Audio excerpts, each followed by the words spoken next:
care of and maybe marry them, recently attended a mini sugar daddy school. The Manhattan Summit, sponsored by a dating site, showed 100 women how to land a rich man. Here are some of the lessons the student sugar babies learned. Don't have sex with a sugar daddy on the first date because you're, quote, going to throw it all away. Listen to what he has to say, even if it means faking interest because, quote, you're a very high-priced therapist. That sounds like marriage, actually. Have conversations about your financial needs early in the relationship without seeming desperate, and put 10% of all the money you get from your sugar daddy into a savings account each month to protect yourself if he suddenly dumps you, which he will because that's how he gets down. I added that last part.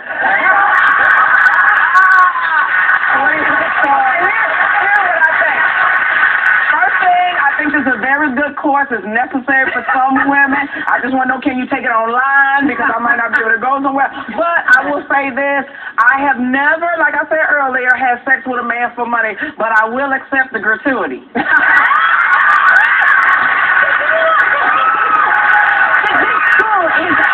walking advertisement on how to be a hooker.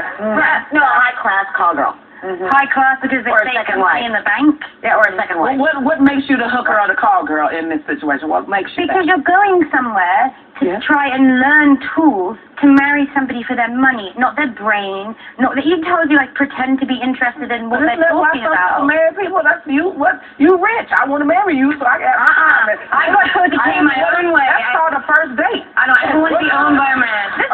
Like I said, it's called a second wife. That's right. Who marry, they get rid of the first one, they marry the hot young second one, and who has a 401k bigger than all of us. Because they're smart. I want to see who's running this. Right. I want to know. Yeah. I want to see these women that are running this, because I guarantee you, they married well. I guarantee they got. These are basic rules. Come on. I think this is a terrible message for women. I feel like this should be called the school of low self-esteem and no self-worth. That's what I think. I don't like this at all.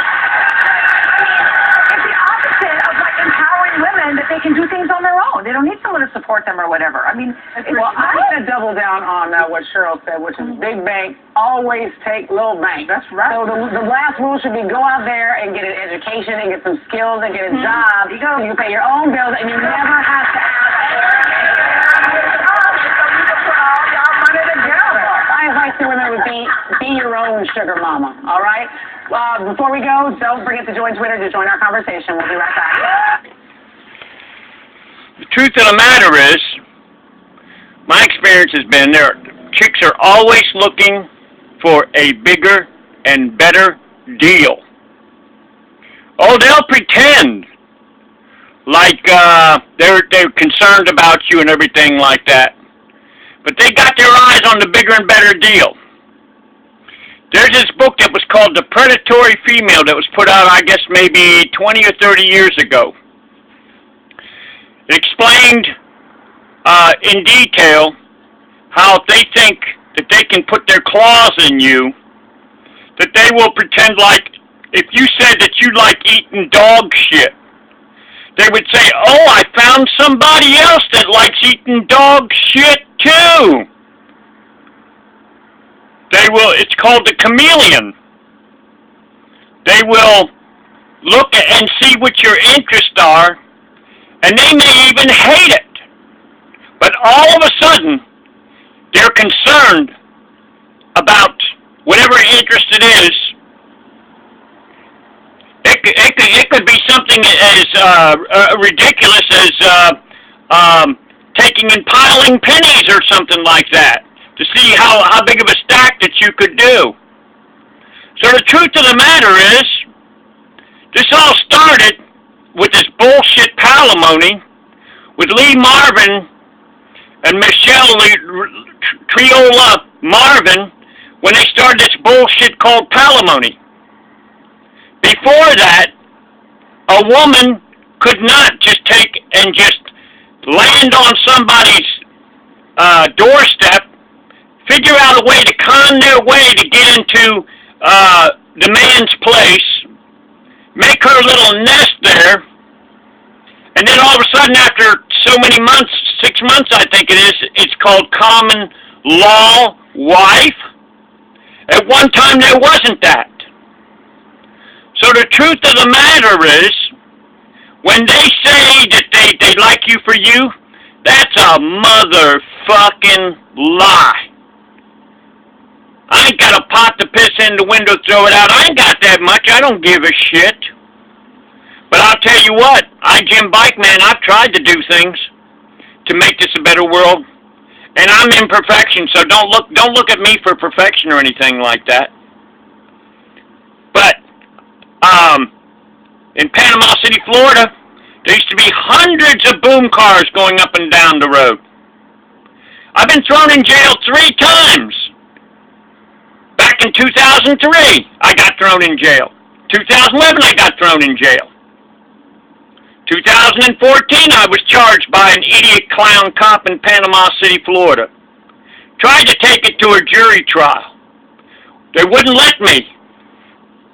Brittany Forrester of the State's Attorney's Office recently, on June 15, 2015, after putting me in pure suspension in hell for 6 months, she could have very easily said these charges aren't even worth even dealing with.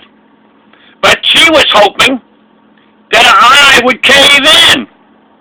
Well, I gotta live with my conscience. I would rather take a fall knowing at least I tried than not trying at all.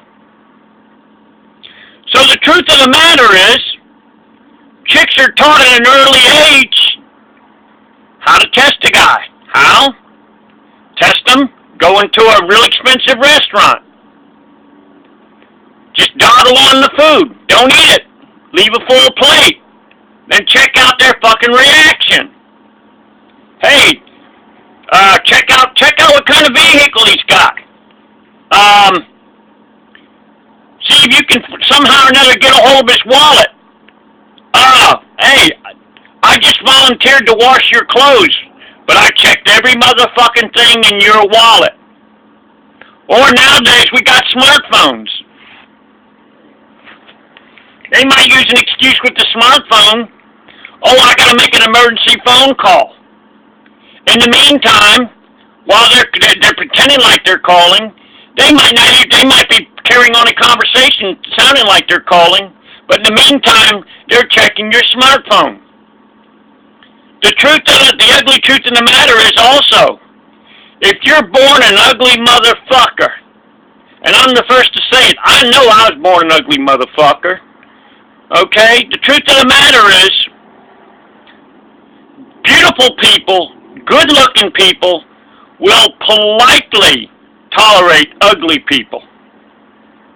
But the truth of the matter is, they don't let them into their inner circles. Go to any nightclub and see how many ugly people you see there. Go to any party and see how many ugly people you see there. The truth of the matter is, if there's an ugly person there, he's the sucker that supplied everything. That's the only reason why he's invited to the fucking party. And the truth of the matter, Jimbikeman, I have tried, not perfectly, but in my life, I have tried to make a difference, to try to speak up for the homeless people that get thrown in jail on trumped-up charges, to do something about these boom cars that are American enemies going up and down the road. My experience is that females, they can't think past their makeup mirror. Or, unless they can see some kind of TV cameras there, or see some kind of newspapers there, something to where they can get their picture in the paper or something like that, they flat fucking don't give a shit about principles on right and wrong and everything like that.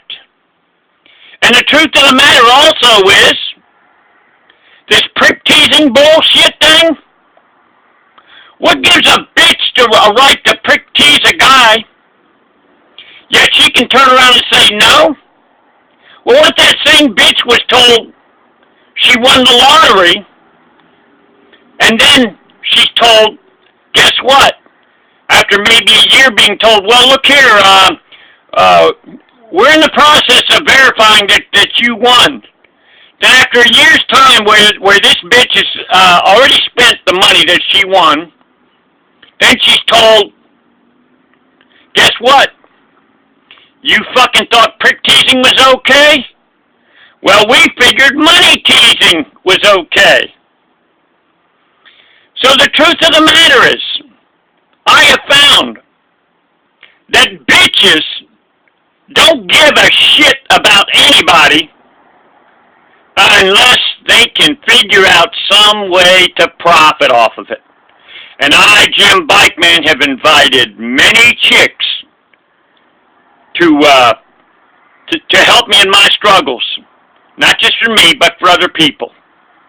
Oh, they'll be sure glad as long as there's a camera there. They'll have their ugly mugs there. But when it comes to actually doing something for the right thing to do, nah, you won't find them. They'll make all kinds of fucking excuses up. So, if it's okay for a chick, I find it awfully interesting. A chick can take and lay up on a guy, invite herself into his place, where a guy, it might take him 20 years to get in that mansion, that great big house, that fancy car. All the bitch has got to be doing is walking down the road, and she can have her choice of cars. So they've got it made from cradle to grave. They ain't got nothing to worry about if you're born a good-looking chick. Sadly, good-looking chicks, I doubt if there's very few of them, very many, that have even been concerned about trying to turn society into a better place, make society a better place. And it seems to me like they're born liars from cradle to grave. They're born connivers from cradle to grave. So, here's the point.